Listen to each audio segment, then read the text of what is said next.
네, 안녕하십니까. 정인재 목사입니다.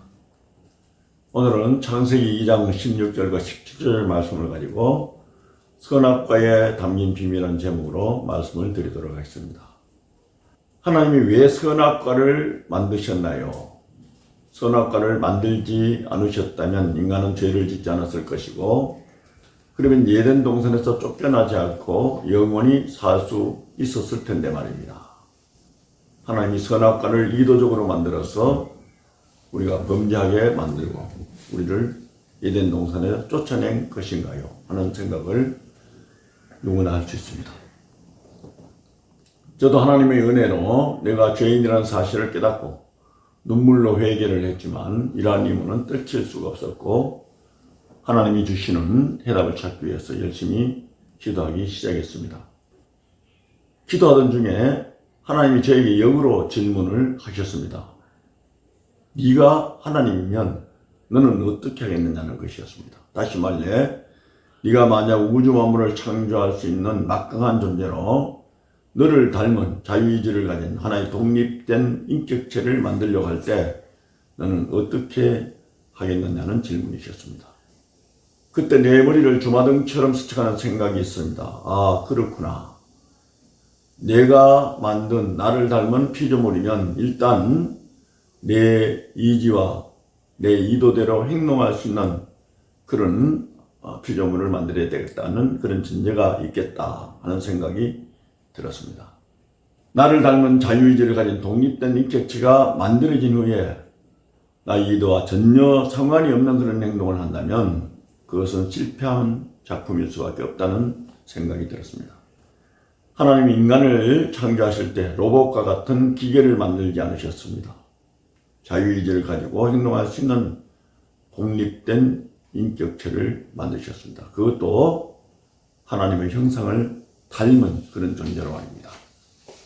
하나님의 입장에서 생각해보면 하나님이 만드신 선악과는 하나님의 권위를 상징하는 것이고, 하나님의 인간 창조 목적에 맞도록 한 안전장치라고 할 수가 있겠습니다. 뱀의 유혹에 빠져서 하나님의 명령을 거부하고 선악을 알게 하는 나무의 열매를 따먹은 인류의 조상 아담과 하와는 분명 하나님의 권위에 도전한 것입니다. 하나님의 권위에 도전한 인간은 하나님의 말씀대로 죽음이 왔고 즉시 에덴 동산에서 쫓겨나고 말았습니다. 그래서 이 세상에 태어난 모든 사람은 우리 조상 아담과 하와가 하나님께 지은 원죄가 있는 것입니다. 그럼 왜 하나님이 선악과를 만드시고 선악과를 먹지 말라고 명령하신 걸까요? 선악과는 우리 인간에게 어떤 역할을 하기에 그런 건가요? 오늘 본문 창세기 2장 16절 중간 이하에 보면 동산 각종 나무 열매는 내가 임의로 먹되 선악을 알게 하는 나무 열매는 먹지 말라. 내가 먹는 날에는 반드시 죽으리라고 말씀하셨습니다. 말씀 그대로 선악과를 먹으면 인간이 선과 악을 구분하게 되고, 그러므로 하나님의 의도와는 전혀 상관없는 일들이 발생되기 때문에 인간 스스로 선과 악을 판단하지 못하게 하신 것입니다. 하나님 권위에 도전해서 선과 악을 구분하는 나무 열매를 따먹은 인간이 가장 먼저 알게 되고 하게 된 행동은 자신들이 벌거벗었다는 것을 알고, 창세기 3장 7절에 보면 이에 그들의 눈이 밝아져 자기들이 벗은 줄을 알고 무화과나무 잎을 엮어 치마로 삼았더라고 이야기를 하고 있습니다. 또 창세기 3장 22절에 여호와 하나님이 이르시되 보라, 이 사람이 선악을 아는 일에 우리 중 하나같이 되었으니 라고 말씀하시고, 23절에서는 에덴 동산에서 그를 내보내셨다고 이야기하고 있습니다.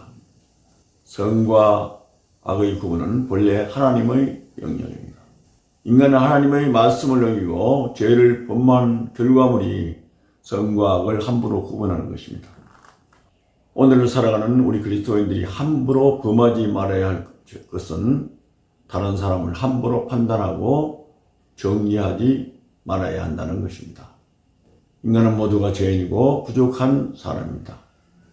하나님의 사랑으로 우리가 구원을 받기는 했지만 남을 함부로 판단하고 정죄하는 것, 우리가 여러 가지 문제와 사회적 갈등을 일으키는 일은 하나님의 본래 의도가 아니라는 사실을 분명히 알아야 합니다. 그러나 죄를 범한 인간이 어쩔 수 없이 다른 사람을 판단하고 갈등하는 가운데 살아가는 것이 오늘날 우리의 현실이고, 그러한 가운데서 최소 공약을 만들어서 사회적 정의를 외치는 것이 오늘을 사는 우리들의 모습입니다. 때문에 우리 그리스도인들은 믿지 않는 세상 사람과는 다른 선택을 하며 살아야 합니다. 거룩하다는 것은 구별된 삶을 이야기합니다. 그리스도인은 거룩을 목표로 사는 사람들입니다. 때문에 그리스도인들은 항상 믿음을 선택해야 합니다. 지금 당장은 내가 손해를 보더라도 하나님의 말씀에 어긋나지 않는 그런 선택을 해야 하나님께 영광을 돌릴 수 있고 하나님의 의도대로 살아갈 수 있습니다. 그러한 삶이 바로 하나님을 기쁘시게 하는 삶이고 하나님의 말씀을 따라가는 귀한 삶입니다. 오늘도 저 여러분에게 거룩한 삶으로, 구별된 삶으로 세상을 이기고 하나님의 거룩한 뜻을 따라가는 믿음의 승리가 있으시기를 주님의 이름으로 축원합니다. 감사합니다.